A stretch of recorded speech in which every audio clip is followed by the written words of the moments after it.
قرآن کا ایک چیپٹر ہے سورہ حامیم سجدہ، چیپٹر نمبر 41.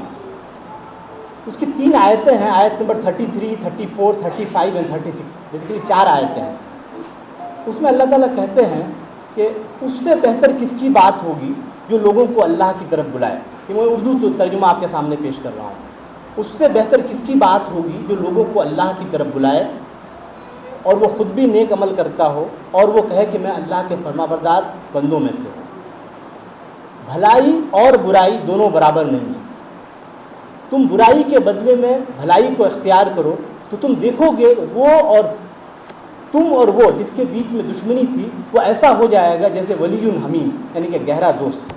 لیکن یہ چیز نصیب نہیں ہوتی اس شخص کو جو بہت صبر کرنے والا ہو اور بڑا نصیبوں والا ہو. اور اگر شیطان تم کو اکسائے تو تم اللہ کی پناہ میں آ جاؤ، اللہ تعالیٰ سب کچھ سننے والا اور دیکھنے والا ہے.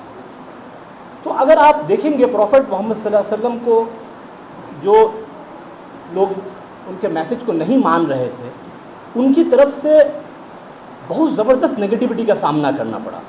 جب آپ قرآن کو پڑھیں گے تو آپ یہ دیکھیں گے کچھ لوگوں نے یہ کہہ دیا کہ یہ کیسا رسول ہے جو بازاروں میں چلتا پھرتا ہے اور کھانا کھاتا ہے.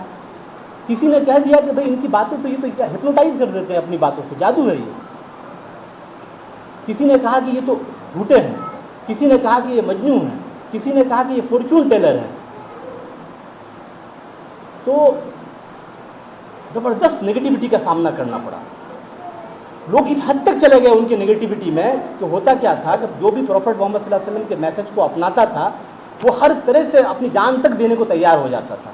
تو اس کا بھی ان لوگوں نے وہ نکالا کہ ایسا کرو صبح کو ایمان لے آؤ اور شام کو انکار کر دو.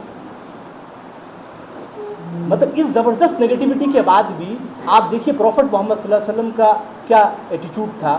قرآن میں آیا ہے کہ اے اللہ کے رسول ایسا لگتا ہے کہ آپ ان کے پیچھے جان ہی بھلا دیں گے اگر یہ ایمان نہیں لائے تو.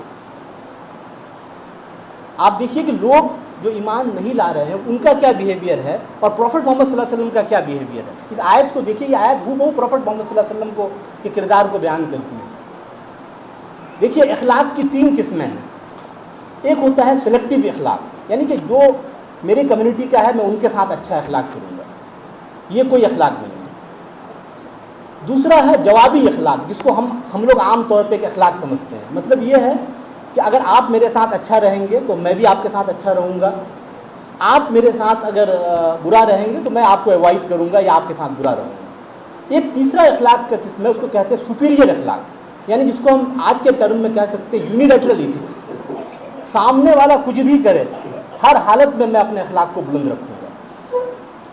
پروفٹ محمد صلی اللہ علیہ وسلم کا ایک سیئنگ ہے کہ لوگوں تم میرے بعد اماہ نہ ہو جانا. لوگوں نے کہا کہ اللہ کے رسول اماہ کیا ہوتا ہے؟ یعنی کہ تم یہ کہنے لگو کہ جو میرے ساتھ اچھا رہے گا میں اس کے ساتھ اچھا رہوں گا، جو میرے ساتھ برا رہے گا میں اس کے ساتھ برا رہوں گا. بلکہ نہیں، تم ہر حال میں اچھے اخلاق کو اختیار کرو. تو دیکھیے پروفٹ محمد صلی اللہ علیہ وسلم کا جب ہم دیکھتے ہیں ان لوگوں کے ساتھ ان کے تعلقات جو ایمان نہیں لا پائے تھے وہ کمپلیٹلی یونیلیٹرل ایتھکس پر بیسڈ تھا. Completely unilateral ethics. چاہے آپ طائف کو دیکھ لیں، چاہے آپ فتح مکہ کو دیکھ لیں، چاہے آپ اہل کتاب کے ساتھ دیکھ لیں، آپ بدو لوگوں کے ساتھ دیکھ لیں، تو بہت سیرت کی کتابیں بھری پڑی ہیں. اب وقت نہیں ہے کہ میں ایک ایک انسیڈنٹ کو آپ کے سامنے پیش کروں. اور ایک چیز آپ ہمیشہ یاد رکھیے جو پروفٹ محمد صلی اللہ علیہ وسلم کی زندگی کو پڑھ کے جو مجھے بات سمجھ میں آئی ہے کہ ہتھیار کے اٹیک کا مقابلہ کیا جا سکتا ہے. ہتھیار سے کوئی اگر آپ کے اوپر اٹیک کرے تو اس کا مقابلہ کیا جا سکتا ہے، کردار کے اٹیک کا کوئی مقابلہ نہیں. آپ کسی انسان، آپ خود اپنے لیے آپ سوچ کے دیکھیے. آپ لوگ مان لیجیے میں آپ کے بارے میں کوئی غلط اوپینین بنا لیتا ہوں، ٹھیک ہے، پھر میں آپ کے گھر جاتا ہوں، آپ مجھے بہت اخلاق سے میرے ساتھ ملتے ہیں، خود مجھے شرم آ جاتی ہے کہ ارے یار میں کیا سوچ رہا تھا، یہ کیا نکلے. ٹھیک ہے، مجھے خود اپنے اوپر شرم آ جاتی ہے کہ یار میں کیسا انسان ہوں. تو ہتھیار کے اٹیک کا مقابلہ کیا جا سکتا ہے، کردار کے اٹیک کا، اعلیٰ کردار کا کوئی مقابلہ نہیں. انسان ڈھہ پڑتا ہے اس کے سامنے. تو اگر آپ پروفٹ محمد صلی اللہ علیہ وسلم کی زندگی کو دیکھیں تو یہ جو اعلیٰ کردار تھا ان کے ساتھ، لوگوں کے ساتھ، یہ بالکل یونیلیٹرل ایتھکس پہ بیس تھا. جیسے آپ طائف کو دیکھ لیں،